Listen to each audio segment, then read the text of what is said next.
Today, the Spokane Police Department announced it has identified the man who killed 9-year-old Candy Rogers in 1959. It was possibly the most well-known cold case in the city and the entire state.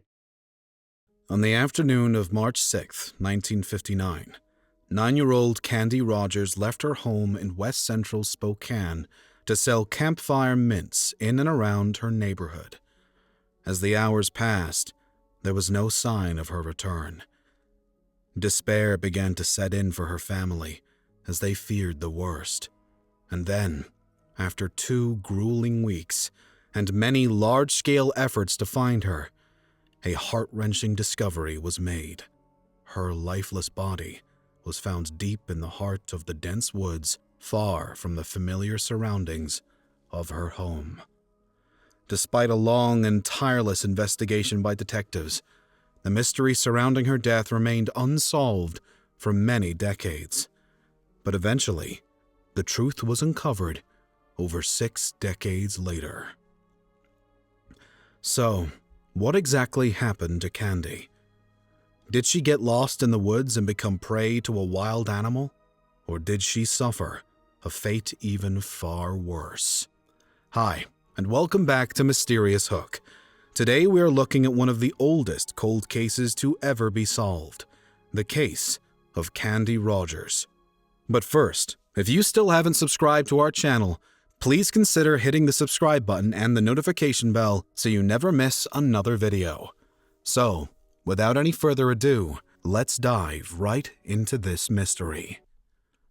Today's case will take us to Spokane, a city located in the state of Washington in the United States. It is known for its rich cultural heritage and natural beauty, making it a popular destination for outdoor enthusiasts. With the Spokane River running through its center, the city offers a thriving downtown area with a plethora of shopping, dining, and entertainment options. The city is also famous for being the birthplace of Father's Day and for hosting the annual Lilac Festival, which celebrates the blooming of the city's signature flower. Candy was born in the year 1950 to parents Elaine and Carl Rogers. Since she was an only child, her parents greatly cherished her. At some point, Elaine and Carl's marriage came crashing down for unknown reasons, and this caused them to get divorced and go their separate ways. However, Candy remained in the care of her mother, who was a schoolteacher at the time. Elaine ensures that she provided for her daughter as best she could. Candy was a popular face in her community, and those who knew her described her as a pleasant and friendly little girl who loved to laugh. By 1959, Candy was 9 years old and was a 4th grader at Holmes Elementary School. Like most girls within her age range, Candy also joined a youth organization known as the Bluebirds. The Bluebirds were younger members of the CampFire Girls, and the organization aims to provide girls with education and recreational activities so as to encourage personal growth, self-reliance, and a connection to nature. Candy got actively involved in the activities of the group, which included camping trips, community services, hiking, and a host of others. She enjoyed every moment and took on every activity with enthusiasm. Candy was growing into a smart and happy girl with a future that looked very bright, and everyone around her could see that. However, no one was expecting that a heartbreaking tragedy would soon take her away and shake the entire community to its core. On March 6, 1959, Candy returned from school to the home she shared with her mother. It was a Friday, and she looked forward to spending time with her friends the following day. However, she also had something else she wanted to do first. The Bluebirds were trying to raise funds for one of their upcoming activities, and as part of the efforts to do so, members were required to sell a variety of chocolates in their neighborhood. Candy had 7 boxes of CampFire Mints that she planned to sell that day. She asked her mother, Elaine, if she could leave home to do this, and she was given approval. However, Elaine reminded her to not spend too much time outdoors and to return home before dark. It was a rule that Candy had always followed, but Elaine still made sure to remind her of it every time she left home. Had Elaine known that particular day would be different, she would have never let her daughter leave the house. Candy ate a quick snack of an oatmeal cookie and also played with their family dog briefly. Then she grabs the boxes of CampFire Mints and made her way out of the house. The time was around 4 p.m. There were several girls of her age selling chocolate from door to door that fateful afternoon, and she joins them. Nobody knows what exactly happened afterwards, but Candy never returned home.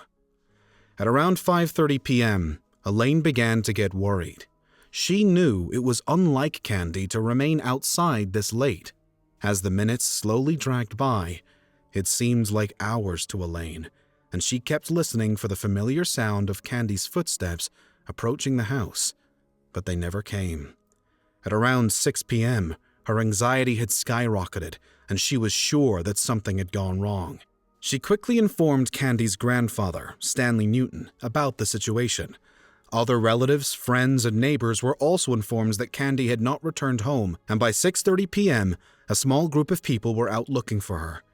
They began by asking people around the neighborhood if they knew where she was, and some people confirmed that they had seen her walking around earlier, clutching the boxes of CampFire Mints she was selling. But nobody seemed to know where exactly she could now be.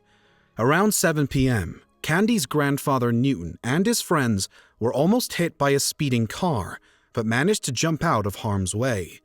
The close call left them shaken, but their attention quickly returns to finding Candy as the sky darkened.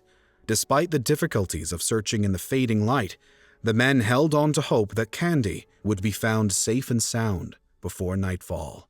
At some point, the authorities were also notified about the missing girl, and soon, police officers and sheriff's deputies also joined in the search. At around 9 p.m. that same day, a group of searchers came across some boxes of CampFire Mints. They were found lying across Petite Drive, and many believe that they had been the same boxes Candy had been selling. 6 CampFire Mint boxes were found that night, but Candy had left home with 7. That night's search proved to be futile. There was no sign of Candy anywhere. Elaine could hardly sleep a wink throughout the night. Many thoughts raced through her mind, and she wondered if her daughter was okay. The uncertainty was just too much to bear, and she silently cried and prayed that Candy would return home safely to her. The following morning was a Saturday, and by then almost everyone in the city had gotten the news that Candy was missing. Well-meaning individuals trooped out in large numbers to begin the search for the day. Officers rode on horseback as well as in vehicles to conduct the search. They looked through the woods and along major roads. The Air Force also assisted in the search by providing a helicopter. The aircraft was boarded by 4 trained personnel as well as 1 pilot, and they took it to the air. While flying over Spokane River, the pilot failed to see a high-tension wire until the last moment and ended up flying into it. The effect was immediate. The helicopter spiraled out of control and crashed into the Spokane River, instantly killing 3 of the 5 men on board. Airman Marlise D. Ray, Sergeant William A. McDonnell, and Lieutenant Kenneth G. Fautek were the 3 men who tragically lost their lives on that day. Everyone who had joined in the search for Candy was saddened by the tragic event, but it did little to discourage them from searching for her. They remained determined and therefore intensified their efforts. None of them wanted the death of the 3 heroes to be in vain. But despite everyone's best efforts, they had no luck locating Candy for several days. It was as if she had simply vanished without a trace.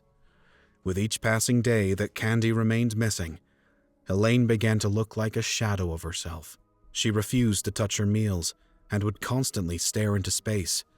Not knowing the whereabouts of her only daughter was slowly driving her insane.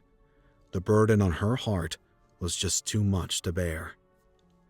March 22, 1956 made it 16 days that Candy had been missing, and it was the day she was found.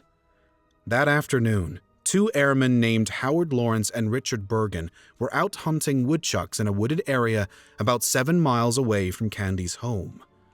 Upon getting to a small clearing in the forest, They noticed a small pair of blue suede shoes. The delicate craftsmanship of the shoes and the small size indicated that they belonged to a child. They were baffled and wondered how the shoes had gotten there, so far away from town. After looking around and waiting a while to see if anyone would come out to lay claim to the shoes, they picked them up and made their way back to base. The two men could not stop talking about the discovery they made in the woods, and the news soon spread like wildfire. The shoes were handed over to the police, who contacted Candy's grandfather to see if he could identify them.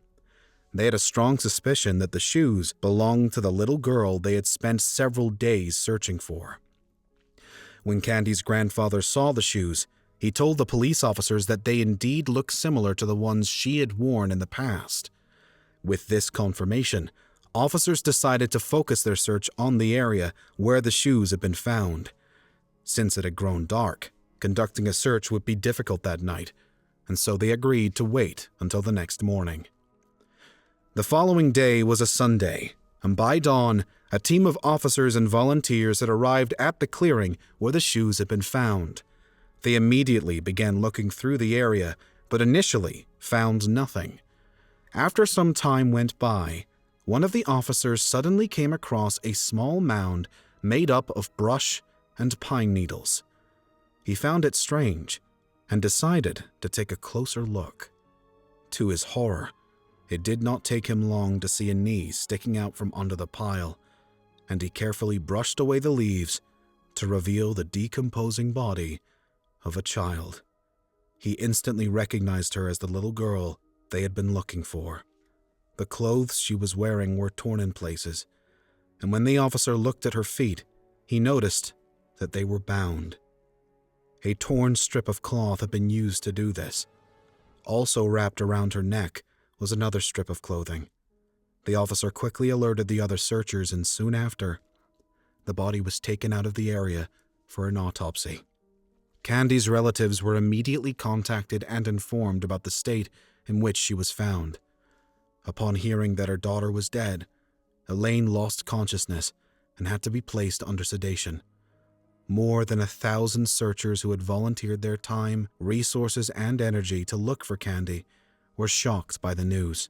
There was a general feeling of dread in the air, and from that moment, many people began to fear for their safety as well as their children's. The result of the autopsy that was conducted on Candy's body revealed that she had been abused and then strangled to death. Detectives from the Spokane Police Department immediately began an investigation to find out who the culprit was. "We'll put every available man on the case and keep them there till the thing is solved," Police Chief Clifford Payne had told the media at the time. "We know what we're looking for now. We're looking for a maniac," he added. A lot of individuals were questioned, but detectives were unable to get any helpful information. The first person the authorities suspected of committing the crime was an imprisoned serial killer by the name of Hugh Bion Morse, and they had good reason for believing that he had something to do with it. When the autopsy was conducted on Candy's body, a strange purple smear that smelled like grape gum had been noticed on her clothes, and Morse was known for having a special liking for grape gum. But when he was asked about Candy's murder, he denied any involvement in it. Since there was no evidence to show that he was the killer they were looking for, charges could not be brought up against him. However, he remained a prime suspect in the case for a long time. Apart from him, detectives also investigated several tips that poured in after Candy's death, but none of them proved to be of any use. Candy was eventually laid to rest, and her devastated family members hoped that her killer would be brought to justice sooner than later. But several months went by after this, and the case remained a tough one for detectives to crack. In June 1963, 4 years after Candy's death, her father, Carl, sadly took his own life, unable to cope with losing his daughter. At the time, he had been living in a hotel in Walla Walla. Years went by, and Candy began to fade from the memories of many. But her family and the detectives of Spokane Police Department never forgot. This is the kind of case that's been the giant logjam for cold cases. And in Spokane, I keep saying it's the Mount Everest of our cold cases, the one that we could never seem to overcome. But at the same time, nobody ever forgot, said Detective Zach Stormont of the Spokane Police Department Major Crimes. By 2001, there had been a significant advancement in DNA technology compared to the 1950s, when it was non-existent. Candy's clothes from when her body was found have been carefully stored by the authorities as evidence. These clothes were now submitted to the lab with the hopes that the killer's DNA could be identified. Forensic investigators quickly got to work, and they were able to determine that Candy's underwear had on it. They were able to isolate DNA from this, and it was used to create a DNA profile. It was an exciting period for detectives, as they felt closer than ever to solving the case. The newly developed DNA profile was then uploaded to the database, but unfortunately, no match was found. In 2002, detectives compared the DNA profile to that of Morse, who had remained on their radar for a long time. However, to their disappointment, they discovered that he was not the man they were looking for. Nothing of interest would surface for a long time. In September 2006, Candy's heartbroken mother quietly passed away in her home at the age of 82. She died not knowing who had killed her precious daughter. Around 2017, forensic genetic genealogy came to the limelight as a new scientific method being used to solve several cold cases. The method uses DNA analysis and traditional genealogical methods to solve crimes and identify missing persons. In other words, it combines science with family history research to piece together clues and bring justice to victims and their loved ones. With the method gaining popularity, detectives decided to give it a try and use it in helping them solve Candy's murder. Brittany Wright, a forensic scientist with the Washington State Patrol Crime Laboratory Division, got assigned to the case around the time. She was able to get her hands on a DNA sample that had been stored in the crime lab freezer since 2001. The next thing she did was reanalyze the sample to confirm that it matched the original perpetrator's DNA profile from 2001. Upon confirming this, she followed up with a diagnostic analysis to determine if it could be used for forensic genetic genealogy. The sample was then sent to a private forensic lab.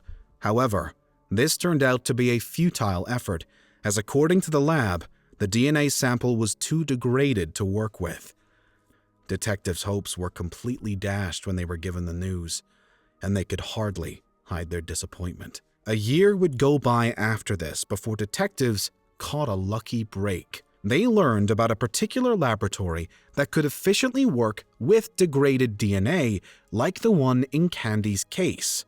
The laboratory was known as Othram, and it was located in Texas. Brittany reached out to them to inquire if Candy's case was eligible. Upon receiving a positive response, she then sent off a small amount of the remaining DNA sample for testing. 6 months later, the lab came back with a result. 3 brothers had been identified as the possible suspects. Their names were John, Andrew, and Terry Hoff. As it turned out, all 3 were long dead. Upon further investigation, detectives discovered that one of the men, John, had a daughter named Kathy. They decided to contact her to let her know that they were investigating her dead father. By that point, I had already looked up. A little girl murdered in 1959, so I knew who it was, Kathy said. She provided detectives with a DNA sample which was then analyzed, and the result was astonishing. It revealed that it was 2.9 million times more likely that Kathy's DNA was related to the suspect DNA profile than the general population. With this, detectives became more certain that John was the killer they had spent decades looking for. They did a background check on him and discovered that, in addition to growing up in Spokane, he lived about a mile from Candy's home at the time of her murder. He also had a troubled past. In 1956, at the age of 17, he enlisted in the Army. However, in 1961, 2 years after Candy's death, he was arrested for assaulting a woman. According to reports, he had approached the woman and used force to remove her clothes while she struggled and screamed for help. He then used the clothes to tie her up before trying to strangle her. Luckily, the woman survived the ordeal. For the crime, John spent 6 months in prison, and when he got out, the army labeled him a deserter and discharged him from service. After this, John led a pretty normal life. He worked as a door-to-door salesman and also in a lumber yard to make ends meet. However, at the young age of 31, he ended up taking his own life. Apart from this, detectives also uncovered a possible connection between John and Candy. Hoff's stepsister was a 10-year-old CampFire girl at the time of Candy's murder and had taken on the role of Candy's big sister in the program. Detectives believed that this was how John might have known Candy. When detectives uncovered all this about John, they decided to take one final step to confirm that he was Candy's killer. With Kathy's permission as well as a search warrant, they traveled to the cemetery where John was buried and exhumed his corpse. A DNA sample was taken from his remains and was then sent to the lab for testing. The result was what detectives expected. John was Candy's killer. "We got extremely lucky in that we got DNA from 1959, said former Spokane police detectives Brian Hammond, who worked tirelessly on the case till he retired in 2021. They had no concept of that at the time, and that's obviously what cracks the case. Otherwise, I don't believe it would have ever been solved," Hammond added. Some of Candy's surviving relatives were contacted and informed about the breakthrough in the case. It's not closure, but at least there's some form of satisfaction knowing that the person that did it is at least named. He may be in a grave, but he's named, said 77 Joanne Poss, a cousin of Candy. Candy's relatives, however, remained saddened by the fact that her grandparents and parents never got to know who killed her. They never saw him pay or die for it or whatever. They went to their grave not knowing, and that was hard, Joanne said. As for Kathy, the revelation that her father was the murderer shook her to the bones. It's just really sad to find out that someone, not even just your dad, but someone in your family, could do something like that, Kathy said. John passed away when she was only 9, and she grew up believing that he had done it out of depression. And now I think, no, he was evil, she said. It wasn't an escape, in a way, from it, but he got to die with people thinking he was an upstanding man, and he wasn't. Kathy also rendered a public apology for her father's crime and the pain it caused the murdered girl's family. "I'm very, very sorry for what my dad did, that he took her life horribly," she said. "I hope that it gives peace knowing that even though it's not really justice because he doesn't get any punishment, his name has this on it now, and they can know it's solved." Through the act of one man, a family was plunged into misery and remained in the dark for more than 60 years. However, the determination and perseverance of several generations of detectives helped to reveal his identity and bring the bereaved family much-needed closure.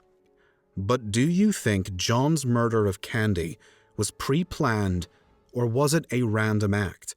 Let us know your thoughts in the comment section.